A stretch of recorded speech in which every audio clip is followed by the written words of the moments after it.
बनी सब्जी बनी। हाँ राजा जी खजनवा दे दो, रानी जी गहनवा दे दो।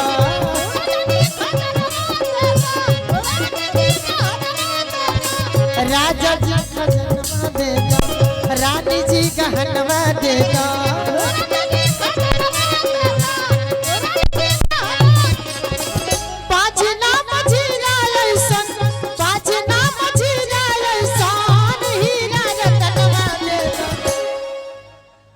राजा जी खजनवा दे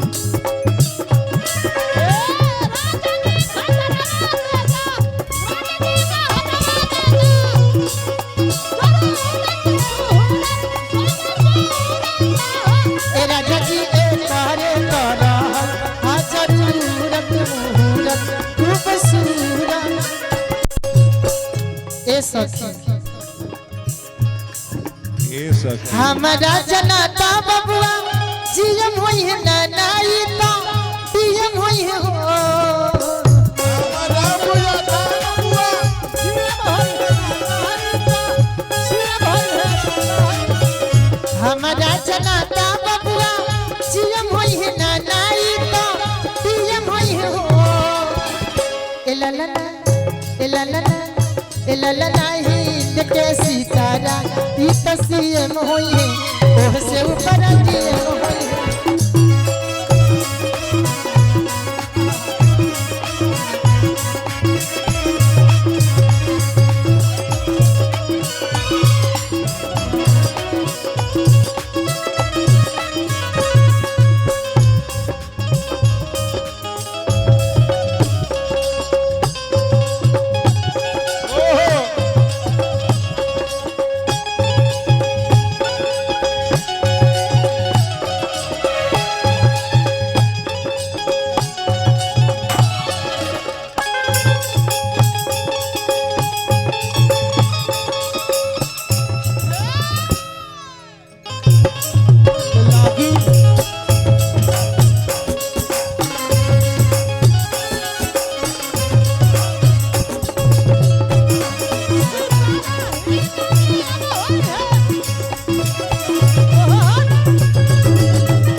बबुआ हमारे आधी राज हुई है ना नाई का राज हुई है हो।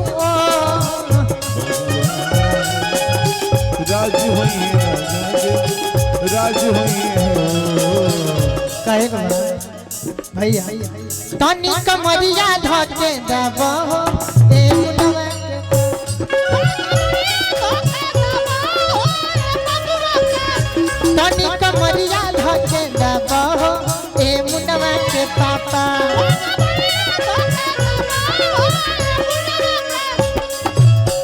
आमक बोलाइले तोया मनैया बेली आमक बोलाइले तोया मनैया बेली आमक बोलाइले तोया मनैया।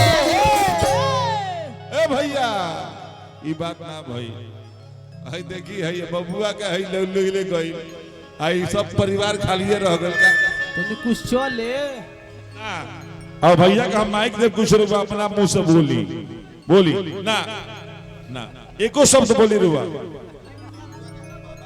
रुआ बबुआ का बाबा हम जानता नहीं लेकिन दो शब्द बबुआ के बारे में बोल दी रुआ। बाबा का लग भी बा हाँ ना कुछ छिटाओ हमारे भाई हैं हमारो बबुआ बाबा हम बबुआ का बाबा हम हई हर बबुआ का बाबा है दो शब्द ठीक बा अगर कौन रोवा आएगा बात और वो अपना विचार से बोलता नहीं सारा जितना लोग अगर देखत होके 50-50 रही जितना दे हम आधा हमार आधा लोग चलिए बबुआ का बाबा का नाम का हाथ जान ली भैया शिवांश राज शिवांश राज शिवांश राज। चलिए बबुआ के हमारा बाबा हैं आज देखिए बड़ा खुशी के बात बाकी आज जन्मोत्सव के शुभ समारोह में हमने के उपस्थित भेजवानी जा दो शब्द बबुआ के तनी आशीर्वाद दे दो भाई माइक्रोफोन के जरिए।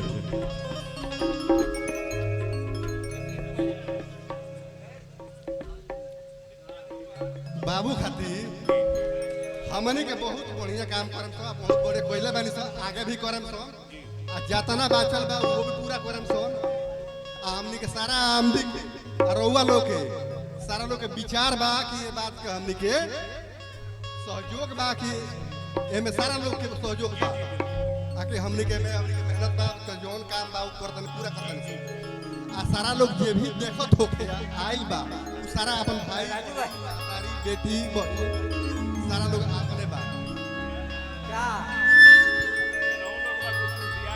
हमारा विनोद भाई का तो जोरदार ताली बजा दी भैया। विनोद भैया बड़ा सुंदर बात करनी है कि बबुआ का आशीर्वाद देवे में बड़ा एगो अपना भूमिका का निर्वहन करनी। विनोद भैया बहुत बहुत शुक्रिया धन्यवाद बा भैया। बोलिए। हाँ विजय बाबू जी थोड़ा बबीता जी से बात करना है। हाँ भैया बोलिए। एक मिनट मिंटू भाई मैडम है नहीं आई बोलिए। हम शिवान सराज के जी बाबा जी माने बाबा है। हाँ जी तो एक काम कीजिए जो वही प्रोग्राम कीजिए जो यूट्यूब में आपके द्वारा दर्शाया गया है। जी जी हाँ हाँ वाह वाह वाह क्या बात है।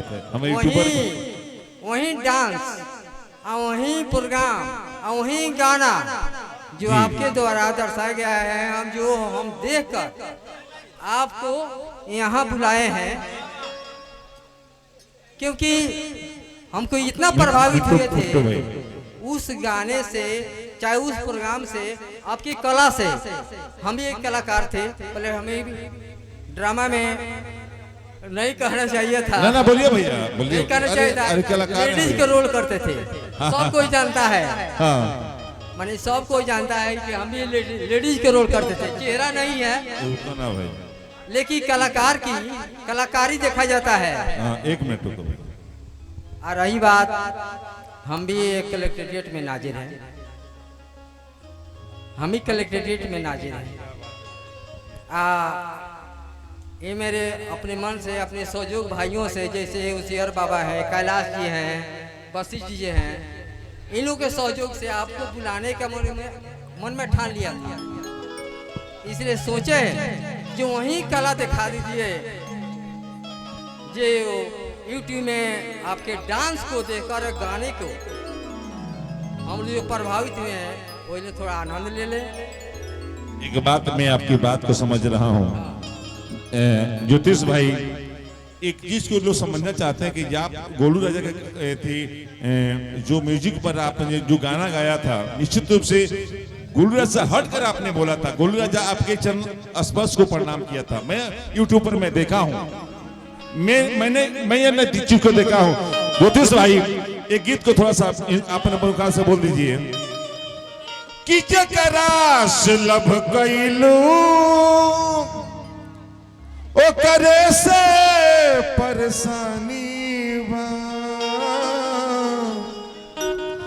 ए सनमी करम तोहरो